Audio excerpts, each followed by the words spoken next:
Hello, theme park enthusiasts, and welcome back to Planet Coaster. In the last few episodes here, we've gone ahead and started on a build for a recreation of Cliff's Amusement Park in Albuquerque, Mexico. In this episode, my goal is to put in 3 more flat rides for the park that are going to go into this area, and basically get everything set up to put in the large focal ride of the park overall, which is going to be a wooden coaster by the name of Rattler. So, we're going to put in the 3 flat rides in the area over here. One's going to go behind the western facade, and the other 2 are going to go on the other side of this main path. So, first thing I'm going to be putting in here is going to be a Star Flyer. Now, the reason I'm putting in these rides, as I said, is because of the fact that the wooden coaster is going to be put in hopefully the next episode, which will be a couple weeks from now. But that actually winds around these rides. So really, I sort of needed the position of these rides before putting in that one, so that way I could sort of know that it was all set in proper place and that it would all flow properly. So it was important to get these in place. I did want to get them accurate to their colors and such, which was a little bit difficult. As you know, the game does have its own designs and everything to it, so I got it as close as I could. With this ride, it's got a purple, green, and yellow tint to the ride overall, so I played around with the combinations to figure out which one I liked the most, and I sort of settled on this that I felt like was going to work out okay. A little bit of purple at the bottom, the green, and then the yellow around the swings mounts. Then I'm going to go ahead and make the ride free, of course, because of the fact that all the rides in the park are going to be free. It's just basically you pay for admission, same as I had done with my Western Playland recreation. Then I'm changing the name here to be the proper name of the ride in the park, which is Wind Rider. With these 3 rides, there's not a whole lot around them. It's basically just the rides, and then, as I said, is going to be the wooden coaster that's going to go around them overall. So there's not a lot of design or trees or anything like that really in this area.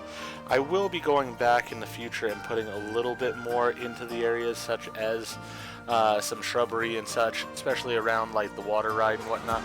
But right now I just sort of wanted to get everything in place first, so that way everything was sort of where it should be, and then I could go ahead and play around with things like, you know, the trees and such afterwards. So I figured here I'd go ahead and put the exit right near the booth, so that way if it does break down or needs maintenance, it's a very short way for the mechanic to walk. Move it over a little bit just to shorten that up even more. Then we'll go ahead and put the entrance path coming in over here, and then just want to sort of make it right aligned, so that way I can go ahead and put in a reasonable size path just with using the grid tool. I really like using the grid tool. I feel like it gives me a decent cattle pen capability, which for parks like this I think works perfectly fine. For like more of a theme park, I wouldn't put in the cattle pen as much, but for this, I think the cattle pen gives enough room for guests to stand in line, wait on the rides, and like I said, it's fairly accurate to how the ride is overall. At Cliffs, they don't have massive line queues for the most part. They don't have many cattle pens. So it's more just sort of standing on the concrete, waiting in line, and just sort of being reasonable to other guests and everything of that nature. But since you have to have lines in the game, I went ahead and just used this sort of stereotypical cattle pens here. Then I put in some pirate chest as normal, just to make sure that we got the scenery rating up to 100 there. So that way that was taken care of. I decided to switch over here and work on the next ride, which is going to be a tower. So I'm going to use the Ascension because it pretty much is the exact design that's used in Cliffs Amusement Park. I was very pleased with that because it's got the same shape and structure as the one that's at Cliffs. So then I played around with colors again here. Was a little bit tricky with this one because overall the whole thing is the actual ride vehicle has some color to it, but the overall structure is just supposed to be white. So I did have to make a little bit of a compromise on that to make it work, and we'll see that here in a few moments. First of all, I was just struggling with the path here because I did need to extend the path some so that it wasn't just trying to make this path the end that just connected to the exit right there. So I was able to accomplish that, then just use the grid to make a nice straight line. I said I like using the grid tool because it does allow things for nice straight lines and such. Then it was one of those, decided, you know, I'll use the grid to extend that a little bit more, just so I can get that where I want it. Then I was able to put in the exit here fairly easily. Here then I really didn't know what I wanted to do as far as the entrance path. I was thinking about coming on this left-hand side here, but then I found that it was really interfering against the ride some, so I ended up putting on the opposite side here. I am hopeful that I've left enough room for the train to go through this area.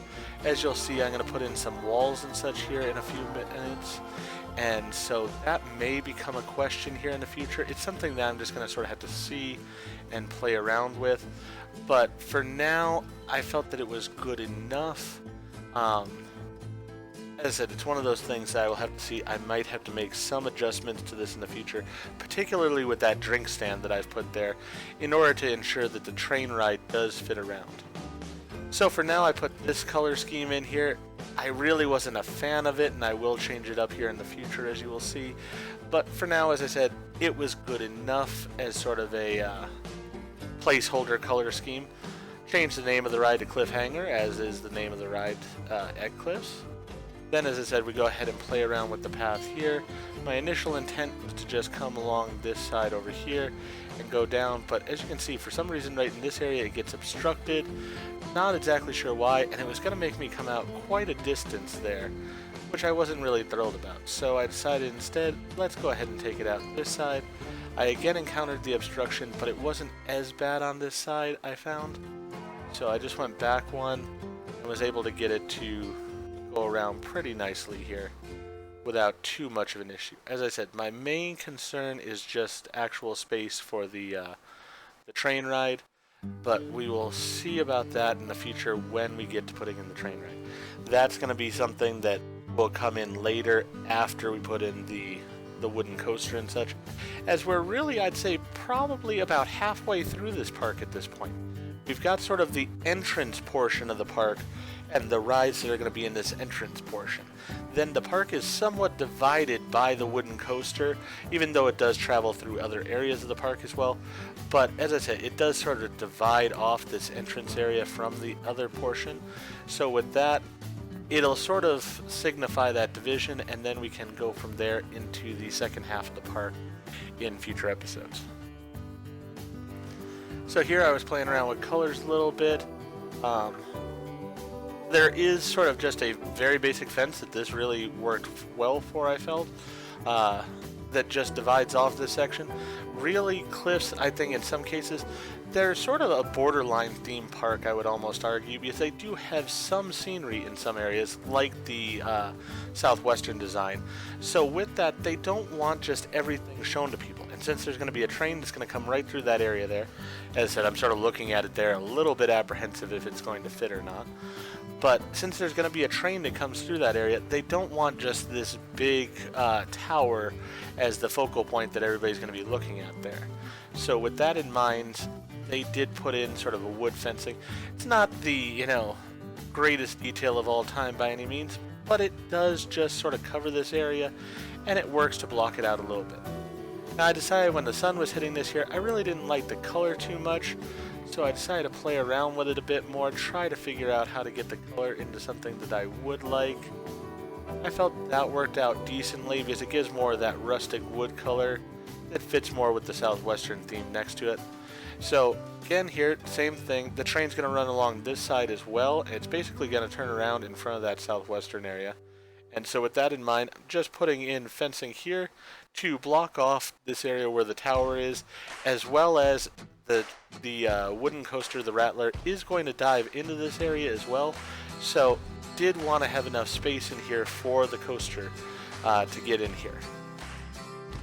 I felt it was important to put in these rides and such first because of the fact that, not sure why I glitched there a little bit, but I felt it was important to put in the rides first because of the fact that way the structure of the coaster will hopefully, and I have not tried it yet, so I'm sort of going with just a hope and a prayer here, but I'm hoping that the coaster will sort of design itself and the posts and everything for it around what is already there, such as the paths and everything of that nature.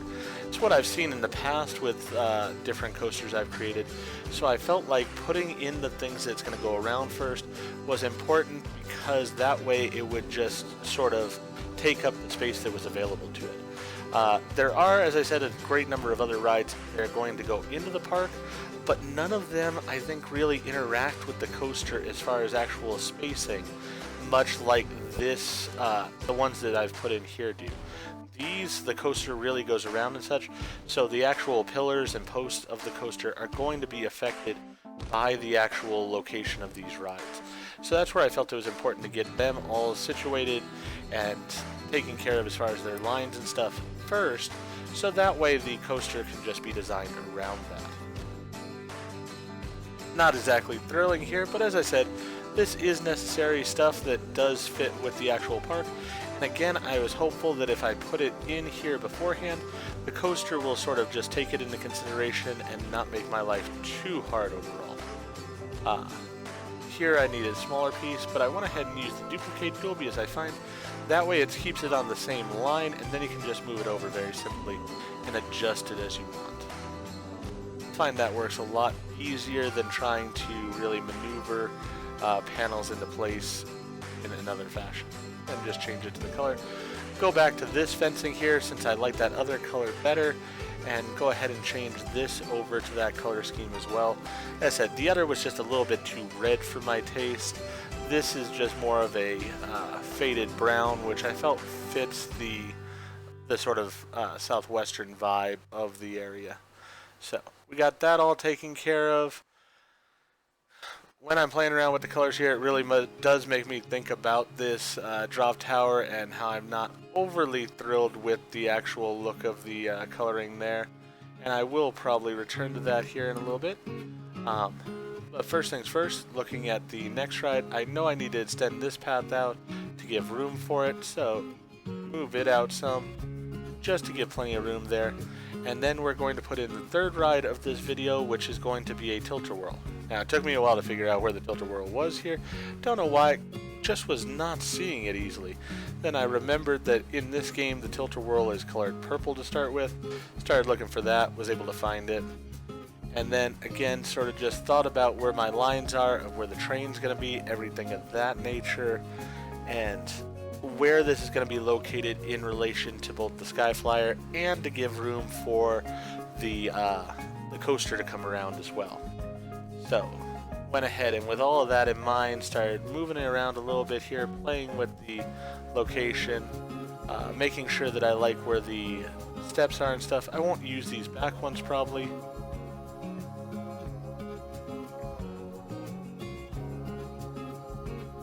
So playing around with the colors here a bit.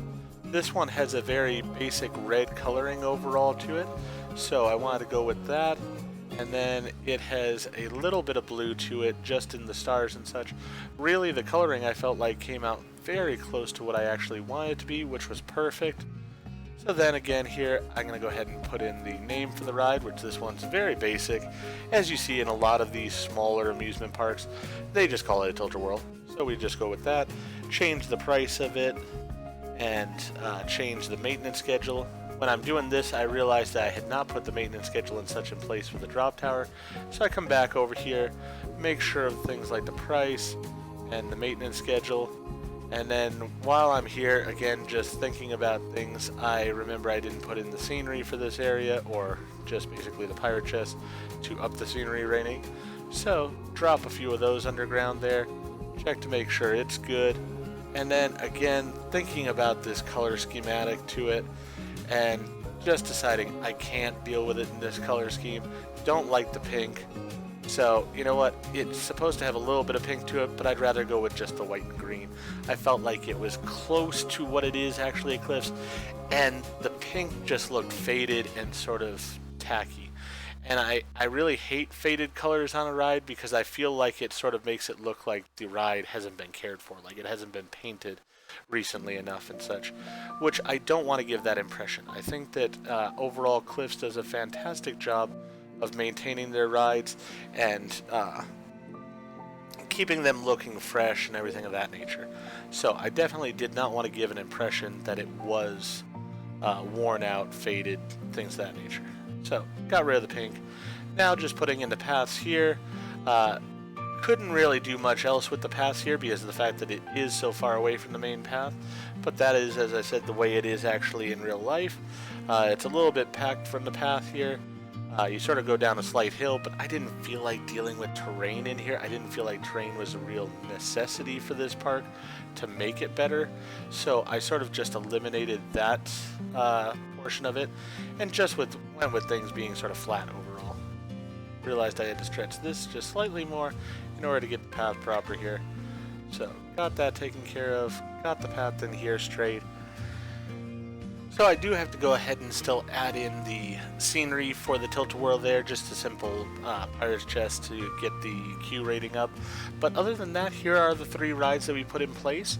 And as I said, the next episode, which will be in a couple weeks here, hopefully, will be the installation of the big coaster for this park. But for now, if you enjoy what I did in this episode, please go ahead and click that like button. And if you've not already, please subscribe to the channel, click the bell icon, so that you're aware when I produce new videos in the future. Thank you, and I hope to see you all again for the next episode of Planet Coaster.